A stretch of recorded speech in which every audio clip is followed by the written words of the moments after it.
أما بعد فقد قال الله سبحانه وتعالى في كلامه المجيد والفرقانه الحميد. أعوذ بالله من الشيطان الرجيم. بسم الله الرحمن الرحيم. إنك لا تهدي من أحببت ولكن الله يهدي من يشاء. وقال تعالى: قل إن الفضل بيد الله يؤتيه من يشاء والله ذو الفضل العظيم. وقال النبي صلى الله عليه وسلم: إنما بعثت معلما، أو كما قال النبي عليه الصلاة والسلام. وقال تعالى في شان حبيبه ومحبوبه: إن الله وملائكته يصلون على النبي يا أيها الذين آمنوا صلوا عليه وسلموا تسليما. اللهم صل على محمد وعلى آل محمد كما صليت على إبراهيم وعلى آل إبراهيم إنك حميد مجيد. اللهم بارك على محمد وعلى آل محمد كما باركت على إبراهيم وعلى آل إبراهيم إنك حميد مجيد. بكماله كشف الدجى بجماله حسنت جميع خصاله صلوا عليه وآله. درفشانی نے تیری قطروں کو دریا کر دیا. درفشانی نے تیری قطروں کو دریا کر دیا. دل کو روشن کر دیا.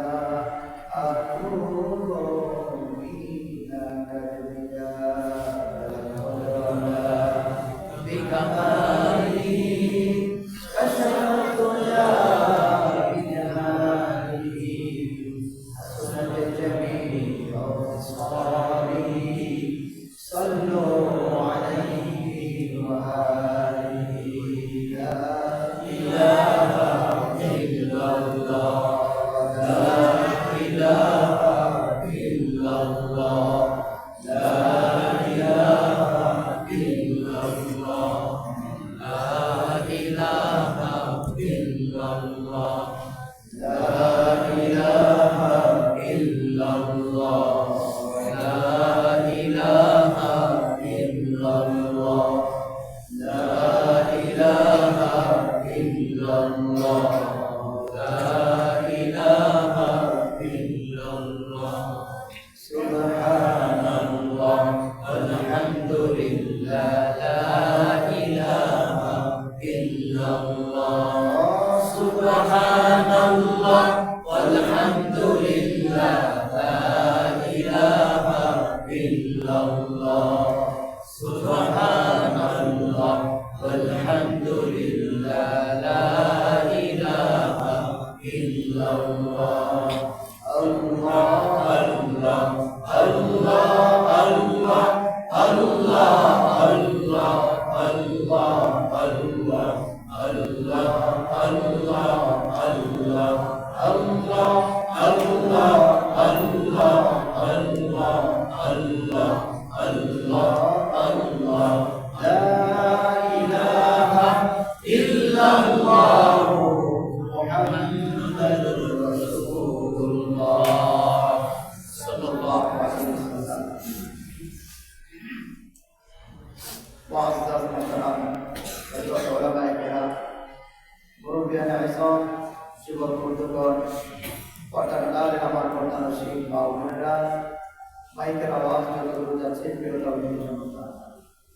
আল্লাহ সুবহানাহু ওয়া তাআলার মহান দরবারে অসংখ্য অগণিত শুকরিয়া জ্ঞাপন করছি যে মহান রব্বুল আলামিন আজকে আমাদেরকে অত্যন্ত শীতের মধ্যে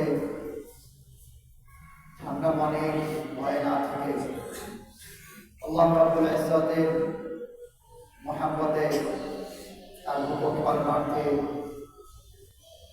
দুনিয়ার বুকে সবচেয়ে শ্রেষ্ঠ দিন জুমার দিনে আল্লাহর ঘরে এসে জুমার সালাতের পূর্বক্ষণে তিনি কিছু কথা বলবার এবং শুনবার তৌফিক দান করেছেন।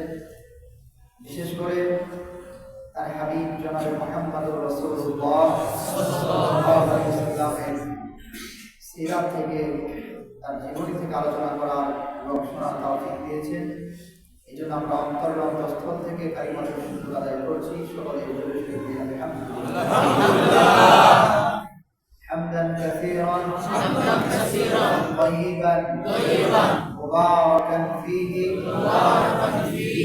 يا ربي لك الحمد كما ينبغي لجلال وجهك وعظيم سلطانك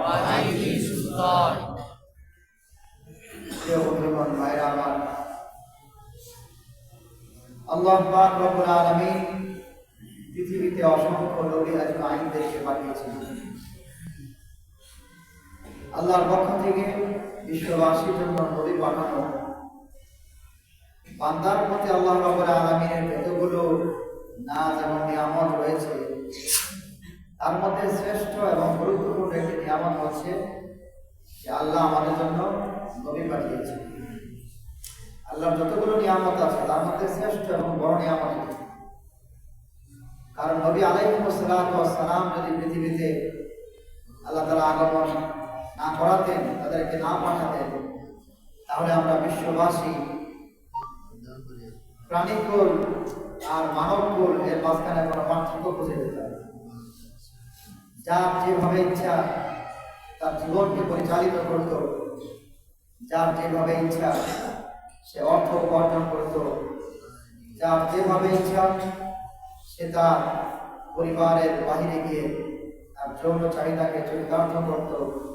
সেনা ব্যভিচার, অন্যায়, হত্যা, ধর্ষণ, লুণ্ঠন, চাঁদাবাজি, সন্ত্রাসী, এই সব কিছু মানুষকে একেবারে শেষ করে ফেলত। মানুষের মধ্যে মনুষ্যত্ব বলতে কিছু থাকতো না। কিন্তু মানুষ যাতে করে নিজেকে মানুষ হিসেবে গড়ে তুলতে পারে, এজন্য আল্লাহ রাব্বুল আলামিন আমার আপনার প্রতি দয়া মায়া করে আল্লাহর পক্ষ থেকে অসংখ্য নবী আলাইহিস সালামকে পৃথিবীতে পাঠিয়েছেন। আর তাদের সেই ধারাবাহিকতায় সর্বশেষ নবী আমার আপনার সকলের হৃদয় স্পন্দন, সকলের হৃদয়ের মণি জনাবে মুহাম্মদুর রাসূলুল্লাহ সাল্লাল্লাহু আলাইহি ওয়াসাল্লামকে পৃথিবীতে পাঠিয়েছেন। একদিক থেকে আল্লাহ রাব্বুল আলামিন আসমান থেকে জিবরিল আলাইহিস সালামের মাধ্যমে তার বিধিবিধানগুলোকে জমিনে অবতীর্ণ করেছেন, অপরদিকে তার বিধানগুলো কিভাবে মানব, কিভাবে মানতে হবে, সেজন্য তার বিধানগুলো প্র্যাকটিক্যাল একজন ব্যক্তি আল্লাহ পাক পৃথিবীতে দিয়েছিলেন। তিনি হচ্ছেন জনাবে মুহাম্মদুর রাসূলুল্লাহ সাল্লাল্লাহু আলাইহি ওয়াসাল্লাম। কিভাবে আল্লাহর আদেশকে মানতে হয় এটা বাস্তব নমুনা ছিলেন আপনার নবী। নবীজি আলাইহিস সালামকে আল্লাহ পাক পৃথিবীতে পাঠিয়ে দিয়ে তিনি যে আমাদের জন্য রহমত স্বরূপ, তিনি যে আমাদের জন্য একটি মহা দয়া আল্লাহর পক্ষ থেকে, সেই বিষয়টিকে আল্লাহ পাক কোরআনে ইরশাদ করে দিয়েছেন। আল্লাহ বলেন, লাকাদ মান্নাল্লাহু আলাল মুমিনিনা ইয বা'আসা ফীহিম রাসূলান মিনহুম ইয়াতলু আলাইহিম আয়াতিহি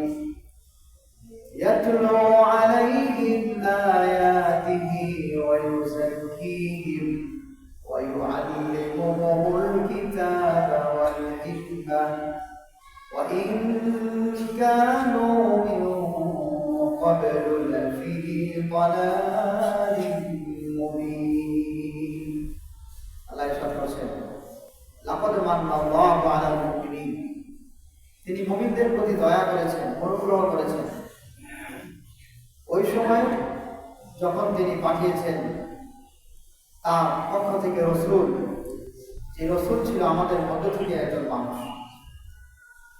মানুষ যদি রাসূল না হতো তাহলে অবস্থাটা কি দাঁড়াতো আর মক্কার কাফেররা বেঈমানরা তারা এটাই চেয়েছিল যে মানুষ কেন নবী হলো আল্লাহর পক্ষ থেকে আল্লাহ চাইলে নবী হিসেবে ফেরেশতা পাঠাতে পারতেন আর ফেরেশতা আসলে আমাদের অন্তরে কোনো সংশয় সন্দেহে থাকতো না এই লোকটা আসলে নবী কি নবী সে কি সত্যবাদী নাকি মিথ্যাবাদী নিজের থেকে নবী দাবি করছে নাকি আল্লাহ তাকে নবী বানিয়েছেন এই বিষয়ের সংশয় সন্দেহ থাকতো না যদি আল্লাহ পাক আসমান থেকে ফেরেশতা নবী পাঠাতেন তো আল্লাহ তাদের এই কথার জবাব আল্লাহর পক্ষ থেকে দিয়ে দিয়েছি জবাব দিয়েছেন আল্লাহ বলছেন যে যদি আমি আসমান থেকে ফেরেশতা পাঠাতাম তাহলে তারা বলতো যে মানুষের জন্য আল্লাহর হুকুম পালন করা তার নিষেধ থেকে বেঁচে থাকা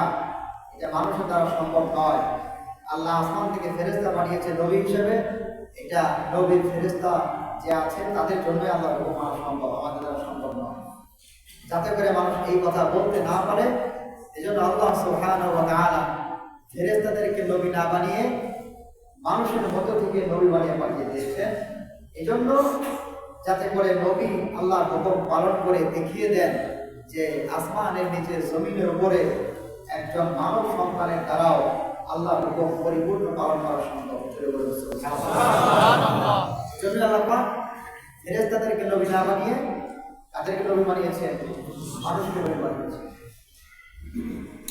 এরপর আল্লাহ সুবহানাহু ওয়া তাআলা বলেছেন যে আমি দয়া করেছি মানুষের প্রতি আমার পক্ষ থেকে নবী পাঠিয়ে আর নবীদের কাজ কি তাদের কর্মসূচি কি এটা আল্লাহ পাক রব্বুল আলামিন ঘোষণা করছেন যে আপনি পৃথিবীতে থাকবেন আপনার কাজ কি কাজ হবে চারটা কাজ কয়টা কাজ চারটা কাজ দিয়ে আল্লাহ নবীদেরকে পৃথিবীতে পাঠিয়েছেন এক নাম্বার কাজ ইয়াতলু আলাইহিম আয়াতি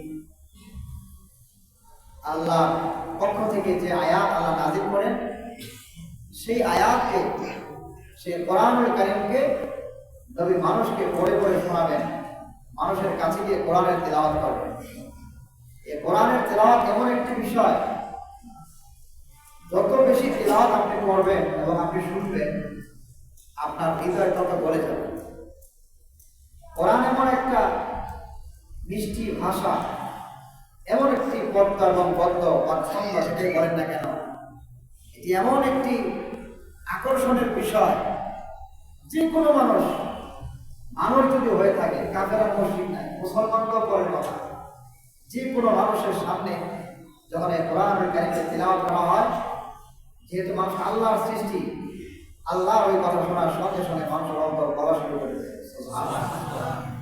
যেমন আমরা একটু পূর্বে ঘটনাগুলো শুনেছি ও সাহাবীর নবাইয়ের ঘটনা হয়তো দেখ হ্যাঁ নবীজির চাচা হামজা রাদিয়াল্লাহু আনহু মুসলমানের ঘটনা অন্যান্য সাহাবীদের ঘটনাগুলো প্রায়গুলাই এরকম তারা কোরআন শুনেছে যখনই কোরআন শুনেছে সেখান থেকে আর ফিরে আসার সুযোগ পায়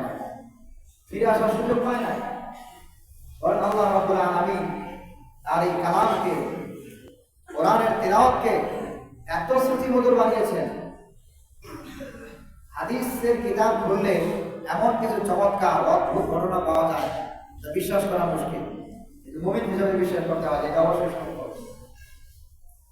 হযরত উসাইদ ইবনে হুদাইর রাদিয়াল্লাহু আনহু আল্লাহ রাব্বুল আলামিন হযরত উসাইদ রাদিয়াল্লাহু তাআলা আনহুকে এমন চমৎকার সুর দান করেছিলেন হযরত উসাইদ যখন কোরআন তেলাওয়াত করতেন একদিন রাতের বেলা উসাইদ ইবনে হুযাইর রাদিয়াল্লাহু আনহু কোরআন তেলাওয়াত করছিলেন কোরআন নামাজের মধ্যে তিনি তেলাওয়াত করলেন এত মধুর সুর আল্লাহ পাক উসাইদ রাদিয়াল্লাহু আনহুকে দান করেছিলেন উসাইদ যখন কোরআন তেলাওয়াত করছিল পাশেই তার ছোট্ট শিশু সন্তান ছিল, আর পাশেই তার ছিল ঘরের মধ্যে গাদা এবং ঘোড়া ছিল।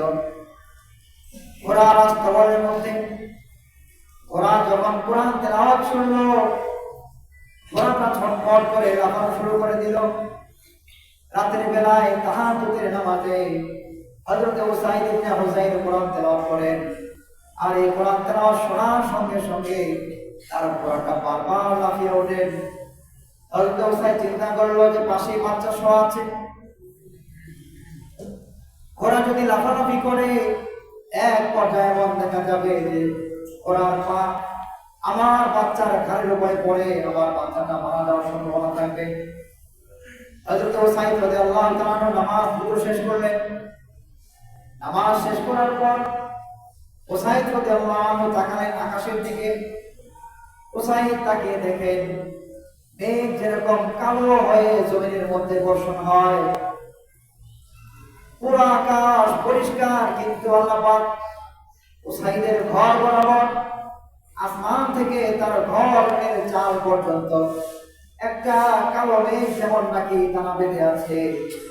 এই কালো মেঘ থেকে উসাইদ অবাক হয়ে গেলেন যে এটা কি, কোথাও সাজ নাই, মেঘ নাই, শুধুমাত্র আমার ঘরের উপরে থেকে মেঘ চলে আসলো।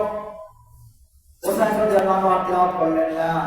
তিলাওয়াতকে বন্ধ রাখার কারণে সকাল যখন হয়ে গেল, উসাইদ আবার নবীর কাছে গেলেন, গিয়ে বললেন, ইয়া রাসূলুল্লাহ, ইয়া হাবিবাল্লাহ, গত রাতে আমি কোরআন তেলাওয়াত করছিলাম নামাজের মধ্যে, আর এই নামাজের তেলাওয়াতের সময় আমার পাশের বেঁধে রাখা ঘোড়াটা লাফালাফি শুরু করে দেয়। আমার ছোট্ট শিশু বাচ্চা যদি তার পাশে শোয়া না থাকতো, আমি ভয় করতাম না, তেলাওয়াত চালিয়ে যেতাম, নামাজ কন্টিনিউ করতাম, কিন্তু বাচ্চার ভয়ে নামাজ বাদ দিয়ে দিলাম। আর দেখতে পেলাম আকাশ থেকে আমার ঘর পর্যন্ত বিশাল একটা মেঘ কেমন যেন ছায়া দিচ্ছে। বিশ্বনবী বললেন, উসাইদ, এটা কোনো মেঘের ছায়া নয়, তোমার কোরআনের তেলাওয়াত শোনার জন্য, সুমধুর কণ্ঠের জন্য আসমান থেকে ফেরেশতারা তোমার ঘর পর্যন্ত সিরিয়াল ধরে রয়েছিল। সুবহানাল্লাহ। কে আসছে? ফেরেশতারা নেমে আসছে। তুমি যেটা মেঘের মতো দেখেছো, এটা সাধারণ মেঘ নয়, এমন নয় যে বৃষ্টি আসছে, তার কোথাও মেঘ নাই, তোমার ঘরে এটা মেঘ নয়। তুমি যদি কোরআন তেলাওয়াত বন্ধ না করতে, তাহলে সুবহে সাদেক হয়ে যেত, আর দুনিয়ার বিশ্ববাসী তোমার ঘরের উপরে যে ফেরেশতারা আছে এটা সবাই দেখতে পেত। কোরআন হচ্ছে এটা মধুময় জিনিস, যেটি তিলাওয়াত এত চমৎকার, এটা ফেরেশতারাও শুনতে চায়, ফেরেশতারাও শুনতে চায়। আমরা এর আগে ঘটনা আলোচনা করেছি, বিশ্বনবী যখন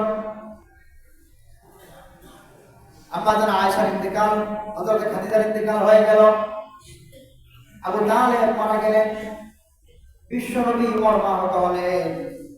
তিনি চলে গেলেন তায়েফের ময়দানে দাওয়াত দেওয়ার জন্য। তায়েফ থেকে ফিরলেন, তায়েফের মানুষ তার দাওয়াতকে গ্রহণ করে নাই, উল্টা যুবকদেরকে তার পেছনে দিয়ে দেওয়া হলো।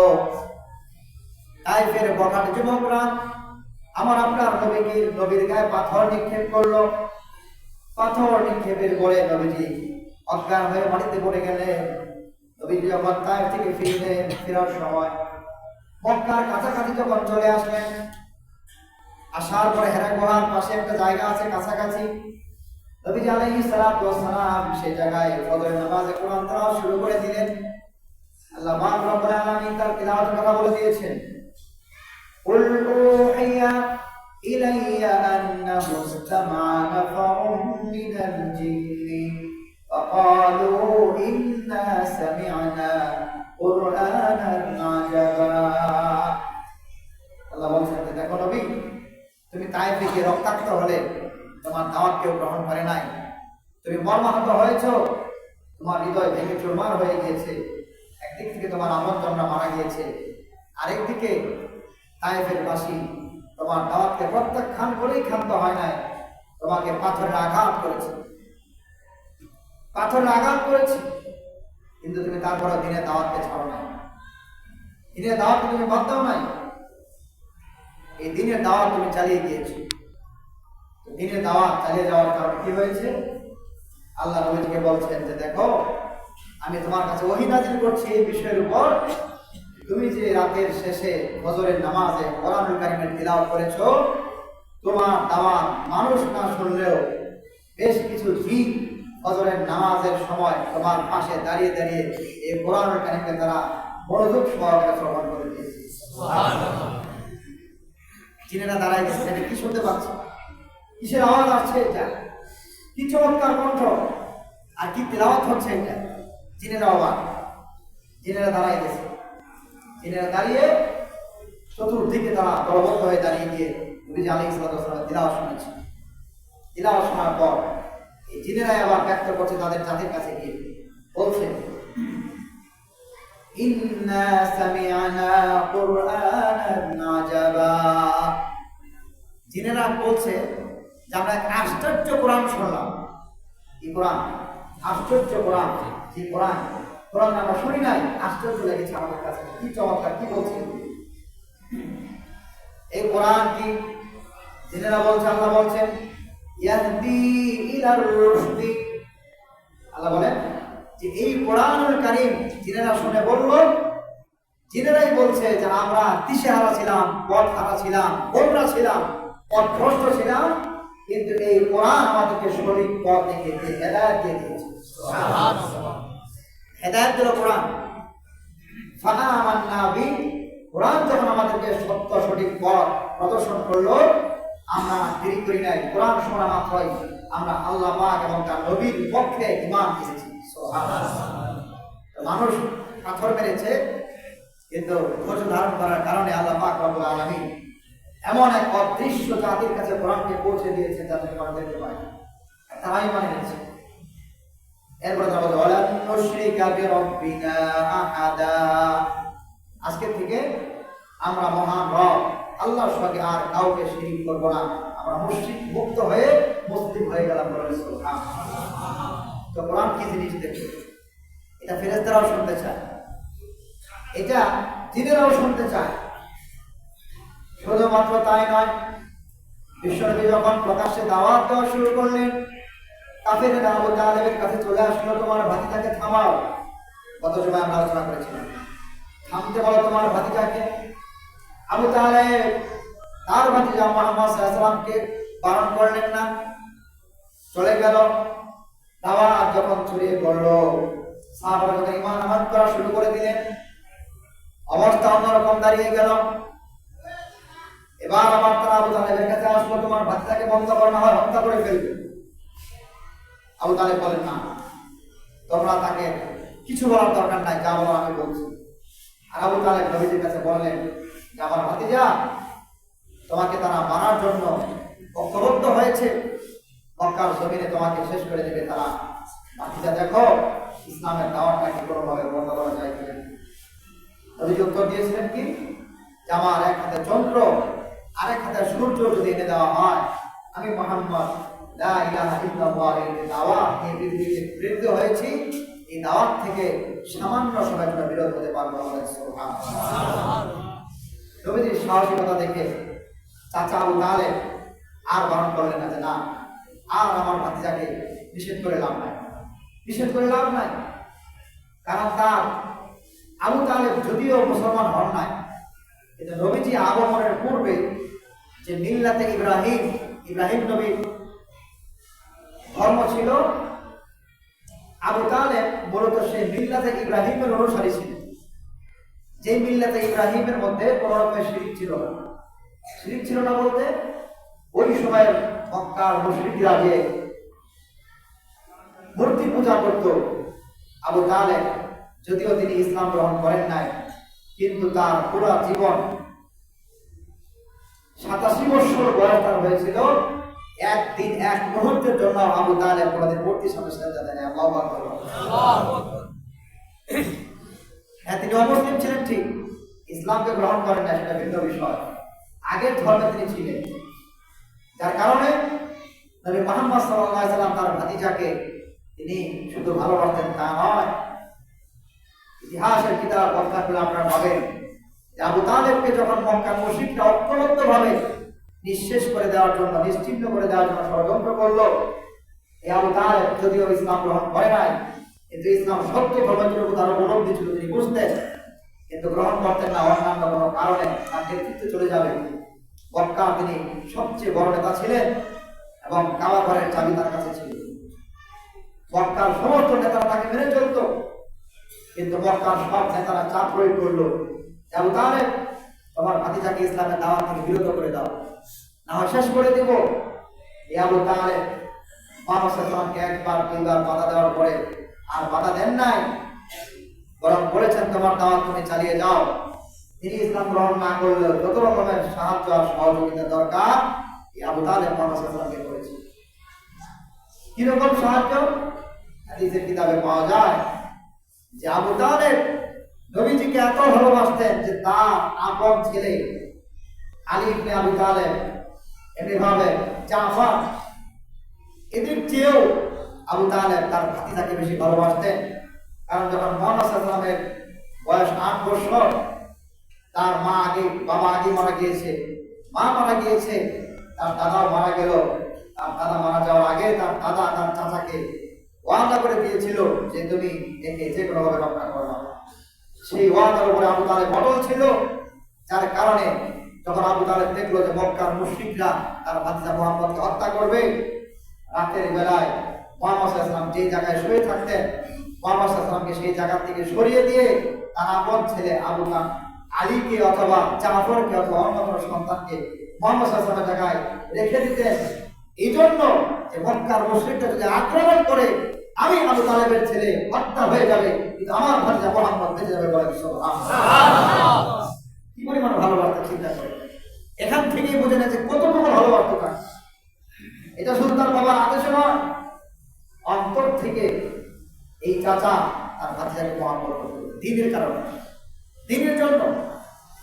এবং কোনো কোনো সময় আবু তালেব যখন তার জায়গায় কাউকে শোয়াতে না পারত, আবু তালেব নিজে গিয়ে মুহাম্মদ সাল্লাল্লাহু আলাইহি ওয়াসাল্লামের জায়গায় শুয়ে থাকতো যে মানুষ মারলে আমাকে মেরে ফেলো, কিন্তু আমার ভাতিজা পৃথিবীতে বেঁচে থাকবে। সুবহানাল্লাহ।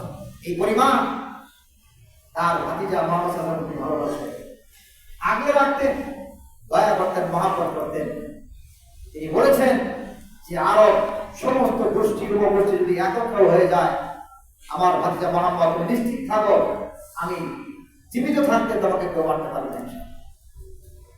এই আবু তালেব মুহাম্মদ সাল্লাল্লাহু আলাইহি ওয়াসাল্লামকে প্রোটেকশন দিতেন। আর মক্কার কাফেররা চিন্তা করলো যে মুহাম্মদের কথার মধ্যে কি জাদু আছে, সে কি কোরআন শোনায় যেটা শুনলে মানুষ বিমোহিত হয়ে যায়, তার বাপ দাদার ধর্মকে ভুলে গিয়ে নতুন ধর্ম ইসলামে দীক্ষিত হয়ে যায়।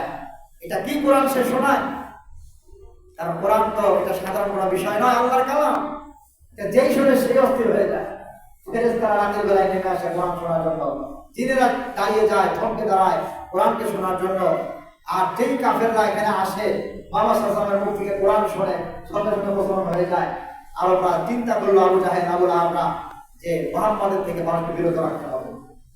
হজের মৌসুম যখন আসলো, তখন তারা চিন্তা করলো যে আমরা বিভিন্ন এই মক্কার গেটে, মক্কার রাস্তায় দাঁড়িয়ে যাব, শাম, সিরিয়া বিভিন্ন রাষ্ট্র থেকে মানুষজন আসবে এই কাবা ঘরের তওয়াফ করার জন্য। আমরা তাদেরকে কানে কানে বলে দিব যে মুহাম্মদের কথা তোমরা শুনবা, কারণ সে একটা জাদুকর। জাদুকর কেন বলেছে? কারণ তার কথার মধ্যে এমন কিছু বিষয় আছে যেটা শুনলে মানুষ আর আগের মতো থাকতে পারে না, সে ভালো হতে বাধ্য হয়ে যায়। এই জন্য মক্কার কাফেররা চিন্তা করলো যে মুহাম্মদের কাছে ফিরতে দেওয়া যাবে না। কিন্তু তার মুখের জবাব থেকে কোরআনুল কারীম এত সুন্দর লাগতো যে বর্ণনায় পাওয়া যায় এই আবু জাহেল, আবু লাহাব পর্যন্ত রাতের বেলায় মানুষকে বাধা দেওয়ার পরেও নিজেরা আবার তার ঘরের পাশে তারা কোরআন শুনছে। এত সুন্দর লাগে কোরআন। আল্লাহ রাব্বুল আলামিন নবীদেরকে পৃথিবীতে পাঠিয়েছেন কয়টা কাজ মনে আছে কিনা? 4টা কাজ। এক নম্বর কাজ হচ্ছে ইয়াতলু আলাইহিম আয়াতিহি, যে তারা কোরআনের আয়াত মানুষকে শোনাবে। নবী আলাইহিস সালাতু ওয়াস সালাম এই কোরআনের আয়াত শোনাতেন মানুষকে, কোরআন শোনাতেন। আর এই কোরআন শোনার সঙ্গে সঙ্গে মানুষের হৃদয় বলে যেত, মানুষের হৃদয় বলে যেত। আবু তালেবের ছেলে হযরত আলী রাদিয়াল্লাহু তাআলা আনহু, তিনিও প্রথমে মুসলমান ছিলেন। আলীকে পাঠালো মক্কার কাফেরেরা, যাও মুহাম্মদকে হত্যা করে আসো। আলী যখন মুহাম্মদ সাল্লাল্লাহু আলাইহি ওয়াসাল্লামকে হত্যা করতে গেলেন, আলী মুহাম্মদ সাল্লাল্লাহু আলাইহি ওয়াসাল্লামকে হত্যা করলেন না, নিজেই তার কুফরি ধর্মকে হত্যা করে তিনি মুসলমান হয়ে গেলেন। সুবহানাল্লাহ। আলী মুসলমান হয়ে গেলেন, হামজা মুসলমান হয়ে গেছে, বড় বড় সাহাবীরা মুসলমান হওয়া শুরু করল। হঠাৎ করে সংবাদ ছড়ে গেল ওমরের কাছে যে তার বোন আর বোন জামাই নাকি ইসলাম গ্রহণ করেছে। হযরত ওমর তেলে বেগুনে চলে গেল যে এটা কিভাবে সম্ভব, আমি হচ্ছি ওমর, মক্কার একজন বড় নেতা, আর আমার বোন ইসলাম গ্রহণ করবে, এটা কোনোদিন সম্ভব হতে পারে না। হযরত ওমর তিনি রাগান্বিত অবস্থায় তলোয়ার নিয়ে চলে গেছেন, কোথায় তাদেরকে পাওয়া যায়, একবারে মাথাটাকে শরীর থেকে আলাদা করে দিয়ে দুনিয়া থেকে চিরবিদায় করে দিল। কেন তারা ইসলাম গ্রহণ করল? ওমর চলে গেছে। ওমর তার বাড়িতে প্রথমে চাচ্ছিল মুহাম্মদ সাল্লাল্লাহু আলাইহি ওয়াসাল্লামকে হত্যা করার জন্য। মক্কার সব কাফেররা মিলে চিন্তা করলো সবাই ফেলোয়ার হচ্ছে, মুহাম্মদকে কেউ হত্যা করতে পারছে না, তাহলে চলে এবার ওমরের কাছে যায়, ওমরকে পাঠাই, ওমরের দ্বারা সম্ভব মুহাম্মদকে হত্যা করা। ওমরকে গিয়ে বললো, আর 100 ওট ঘোষণা তো আগে থেকেই ছিল। ওমর এবার চললো মুহাম্মদ সাল্লাল্লাহু আলাইহি ওয়াসাল্লামকে হত্যা করার জন্য, নবীজিকে হত্যা করলো। যখন যাচ্ছিল রাস্তায় একজন তাকে বললো যে এই ওমর তুমি কোথায় যাচ্ছ? বললো যে আমি তো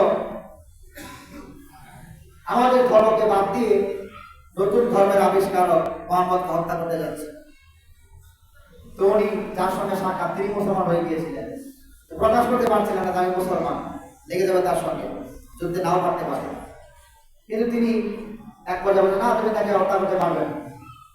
তো দুয়ের কথা ওমর বুঝে ফেলছে যে এই লোকটা মুসলমান হয়ে গেছে, মুহাম্মদের পক্ষে সাফাই গায়ে কথা বলছে, তো তার সঙ্গে এক প্রকার ধস্তাধস্তি হয়ে গেছে। উনি চিন্তা করলেন যে আমি যুদ্ধটা নিজে না করে বরং অন্যদিকে এটাকে কনভার্ট করে দিই, ডাইভার্ট করে দিই, অন্যদিকে মনটাকে ঘুরাই দিই। উনি বলেন আরে ওমর আমার সঙ্গে কেন তুমি লড়তে আসছো? তুমি তো আগে তোমার নিজের বাড়ির খবর নাও, তোমার নিজের বাড়ির খবর নাও, তোমার বোন বোন জামাই তারাই নাকি ইসলাম গ্রহণ করছে। ওমর তো রাগে রাগান্বিত হয়ে আরো তেলে বেগুনে চলে উঠল, আরে কি বলছিস, আমার বাড়ির মানুষ মুসলমান হয়ে গেছে, কিভাবে সম্ভব?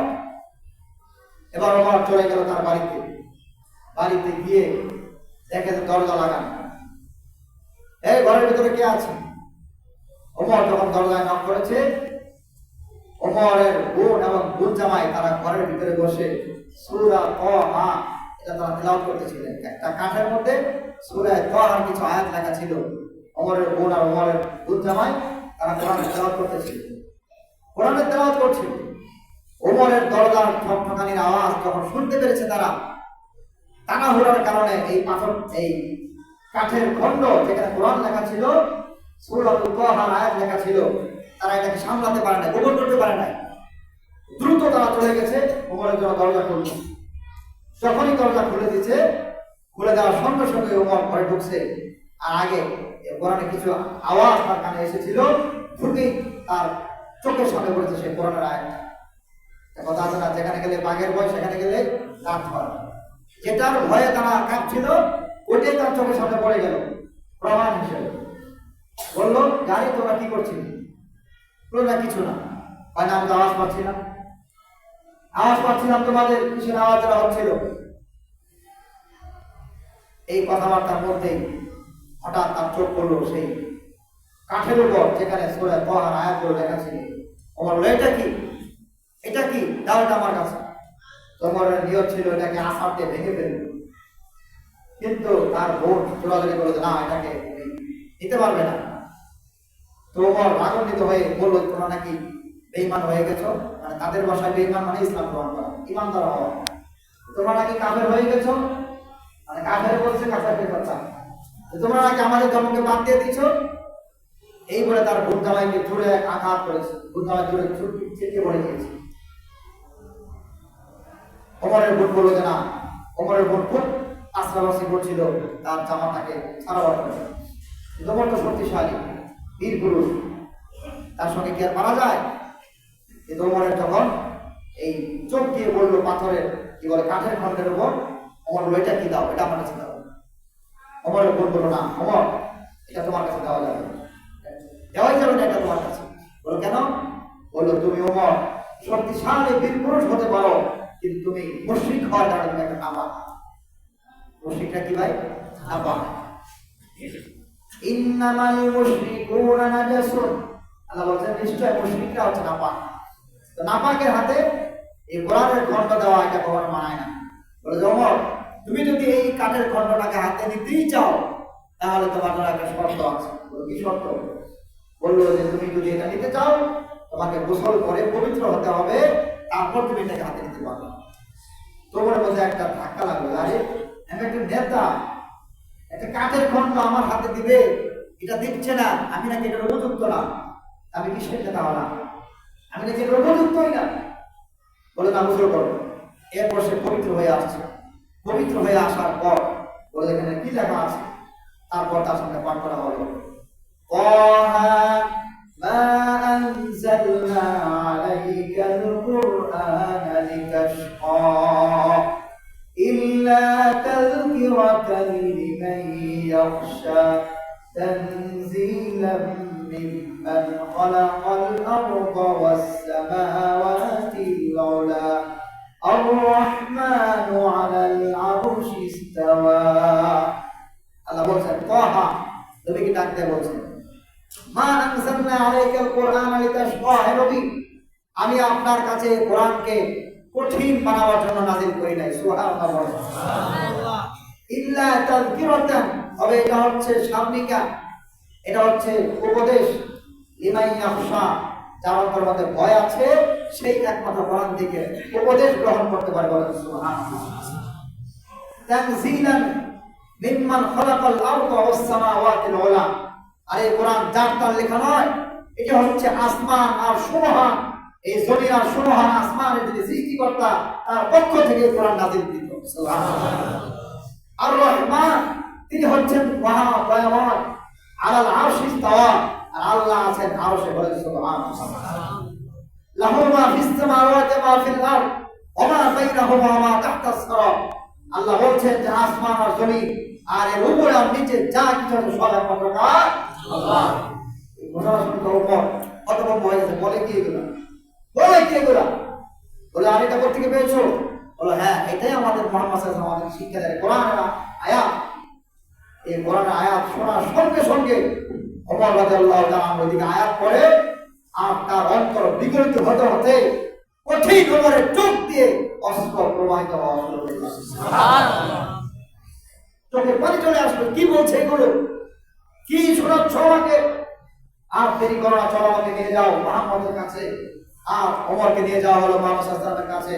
ওমরকে বলো, মুহাম্মদ আমাকে কালেমা পড়াই দেন, লা ইলাহা ইল্লাল্লাহ মুহাম্মাদুর রাসূলুল্লাহ ঘোষণা দিয়ে সঙ্গে সঙ্গে মুসলমান হয়ে গেল। সুবহানাল্লাহ। এটা হচ্ছে কোরআন। যে কোরআন আল্লাহ পাক নবীদেরকে 4টা কাজ দিয়েছেন, তার মধ্যে প্রধান কাজ হচ্ছে কোরআনের তেলাওয়াত করা।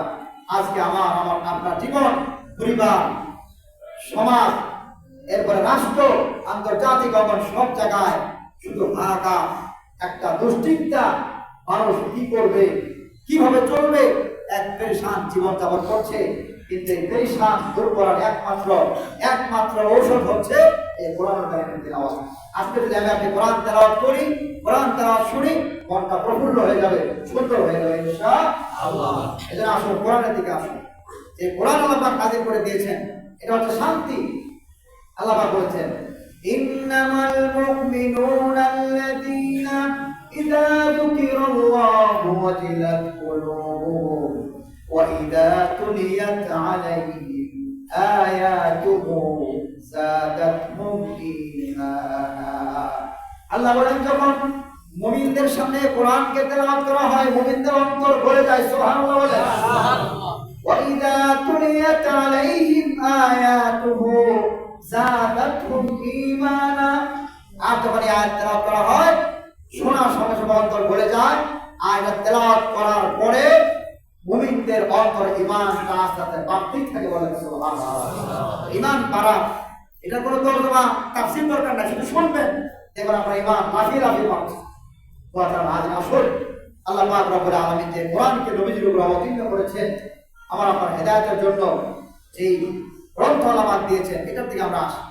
এটা যদি আমার আপনার ব্যক্তিগত জীবনে আসে, তাহলে আমার ব্যক্তিগত জীবন সুন্দর হয়ে যাবে। অন্তরে সবার মধ্যে এক অশান্তি বিরাজ করে, সবাই শুধু একই কথা বলে, হুজুর ভালো লাগে না, ভালো লাগে না। কেন ভালো লাগে না? কারণ ভালো লাগার যে জিনিস আল্লাহ পাক অন্তরের জন্য তৈরি করেছেন সেটাকে আমরা তুলে ফেলে দিয়েছি। একটা মাছকে যদি আপনি পুকুর থেকে তুলে তাকে শ্যাম্পু দিয়ে গোসল করিয়ে তাকে এসি বাতাসের মধ্যে সুন্দর ফ্যান নিচে একেবারে মনোরম সুন্দর বিছানায় রেখে দেন, মাছ কি সেখানে শান্তি পাবে মনে হয়? কথা বলে শান্তি পাবে? পাবে না। কারণ মাছকে তৈরি করা হয়েছে পানির জন্য, পানি মাছের জন্য। ঠিক একই কায়দায় আল্লাহ পাক আমাকে আপনাকে সৃষ্টি করেছেন আল্লাহর হুকুম মানার জন্য, কোরআনের পথে চলার জন্য। আজকে কোরআন না থাকার কারণে প্রত্যেকের মনের মধ্যে অশান্তি আর অশান্তি। এই অশান্তি আবার দাবানল হয়ে পরিবারের মধ্যে বিরাজ করছে। স্বামী স্ত্রী সম্পর্ক ভালো না, স্ত্রী স্বামীকে দেখতে পায় না, স্বামী স্ত্রীকে দেখতে পায় না, সন্তানের সঙ্গে বাবা মার সম্পর্ক নাই, কেউ কারো কথা মানছে না। কারণ কি? কোরআন তাদের অন্তরের মধ্যে নাই, পরিবারের মধ্যে নাই। পরিবারের মধ্যে যখন কোরআন নাই, এই লোকগুলো যখন সমাজে একত্র হচ্ছে, সমাজে দাঙ্গা হাঙ্গামা সৃষ্টি হচ্ছে, কোনাকুনি মারামারি শুরু হচ্ছে, এক দলাদলি শুরু হচ্ছে, শান্তি আর কোথাও পাওয়া যাচ্ছে। কথা বলে ঠিক কিনা? এজন্য কোরআন যদি আমাদের মাঝে চলে আসে, আমরা যদি কোরআনের সংস্পর্শে যাই, আল্লাহ পাক আমাকে আপনাকে শান্তি দিবেন, পরিবারের শান্তি ফিরে আসবে, সমাজের শান্তি ফিরে আসবে, রাষ্ট্রের শান্তি ফিরে আসবে। কথাটা মাহাদিন আল্লাহ আমাদের সকলকে এই আলোচনাগুলো করলাম। নবীদের 4টা কাজের প্রথম কাজ হচ্ছে কোরআন তেলাওয়াত। আল্লাহ আমাদের সকলকে কোরআন তেলাওয়াত করা, কোরআন তেলাওয়াত শোনার তৌফিক দান করুন। আমিন। ওয়া আখিরু দাওয়ানা আলহামদুলিল্লাহি রাব্বিল আলামিন।